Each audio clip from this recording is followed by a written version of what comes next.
निवडणूक आयोग म्हणतंय की विधानसभा निवडणुकीला जी मतदार यादी अंतिम झाली त्यावरच पुढच्या स्थानिक स्वराज्य संस्थांच्या निवडणुका होतील। जर असं झालं, या विधानसभा निवडणुकीच्या वेळेसची जी मतदार यादी आहे त्यावर जर मतदान स्थानिक स्वराज्य संस्थांचं सदोष आहे, तर महाविकास आघाडी आणि राज ठाकरे अशी मिळून भूमिका काय असेल? बघा, त्यासाठी आज साधारण 1.5 वाजताच्या दरम्यान पत्रकार परिषद या सर्व नेत्यांची आहे, तिथे याच्यावरती आता तुम्हाला उत्तर मिळेल। पण विधानसभेतली निवडणूक सदोष आहे, मतदार यादी सदोष आहे हे स्पष्ट झाल्यावर, उघड झाल्यावर तुम्ही त्याच यादीचा आग्रह धरताय।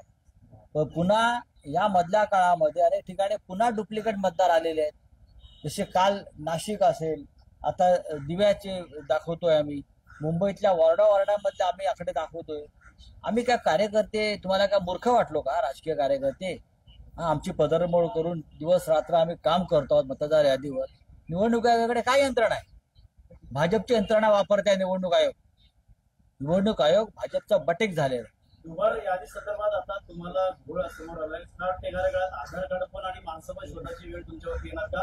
आणि येणाऱ्या काळात बॅलेट पेपर किती महत्वाचा असेल? जर तुम्हाला व्हीव्हीपॅट मुंबईमध्ये देणं शक्य नसेल, मशीन ईव्हीएम, तर काल सगळ्यांनी जी मागणी केलेली आहे बॅलेट पेपरवर निवडणुका घ्या, का घाबरताय तुम्ही? मुंबई शहरामध्ये तरी तुम्ही बॅलेट पेपरवर निवडणुका घ्यायलाच पाहिजे। मी तर म्हणेन अख्ख्या महाराष्ट्रात घेतल्या पाहिजेत तुम्ही। हे पॅनल सिस्टीमचा काय संबंध आहे इथे? यापूर्वी महाराष्ट्रामध्ये एकाच निवडणूक झाली 1 to 1 अख्ख्या महाराष्ट्रात, देशात। हे फॅड आणलं कोणी? या भाजपवाल्याने आणलं घोळ करण्यासाठी। पॅनल सिस्टीम कसली? एका भागामध्ये 4-4, 5-5 नगरसेवक, एका भागामध्ये 4-4 नगरसेवक। लोकांनी जायचं कोणाकडे? नाशिकला 4चा पॅनल, ठाण्यात 4चा पॅनल, हा काय बकवासपणा आहे? निवडणूक ही एकास एक असते, समोरासमोर, जी मुंबईत आपण करतोय। मुंबईत तुम्हाला शक्य नाही। प्रत्येक ठिकाणी ही निवडणूक झाली तर भारतीय जनता पक्षाची आणि यांची धुळदाण होईल। अनेक वर्षांचा यांचा डाव आहे। निवडणूक एकास एक असायला, पॅनल सिस्टीम हा फ्रॉड आहे। देखील सांगतात की मला मतदान पडलेले आहेत, 20,000 मतदार मी बाहेरून आणलं असं निवडून आलेले एक आमदार मिंदे गटाचा सांगतोय। निवडणूक आयोगाने याची दखल घ्यायला नको का? 20,000 मतदार आणलं कुठून? आमची लढाई तिथेच आहे। विधानसभेला जे लाखो मतदार घुसवले गेले, 46 लाख, त्याच्यातल्या एका आमदाराने कबूल केल्याने 20,000 मतदार बाहेरून आणले। पैठणमध्ये आम्ही जे मतदार काढलेले आहेत ते 56,000 आहे, हा 20,000 पर्यंत आला।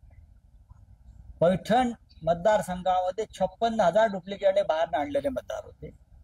आमदारांना निवडून आलेल्या 20,000चा आकडा दिला। राऊत साहेब, काल शिष्टमंडळात उद्धव ठाकरे होते आणि सत्तेतून पायउतार झाल्यानंतर पहिल्यांदाच उद्धव ठाकरे मंत्रालयात गेले होते। त्यावरूनही काही प्रतिक्रिया उमटलेल्या आहेत। त्याच्यावरती काय पाहिजे प्रतिक्रिया? तुम्हाला कशा करता असायला पाहिजे? नाही, किती माजी मुख्यमंत्री जातात मंत्रालयामध्ये, पदावरून दूर गेल्यावर ते शक्यतो जात नाही, मुख्यमंत्री असताना ते जातात। आता बघा, हे देवेंद्र फडणवीस, एकनाथ शिंदे वगैरे काय बोलतात त्याच्याकडे दुर्लक्ष करा। तुम्हाला जर महाराष्ट्र सुखानं नांदवायचं असेल तर हे लोक काय बोलतात? ह्यांनी काही केलेलं नाही। हे देवेंद्र फडणवीस काय म्हणतात? संजय राऊत कोण? बरोबर ना?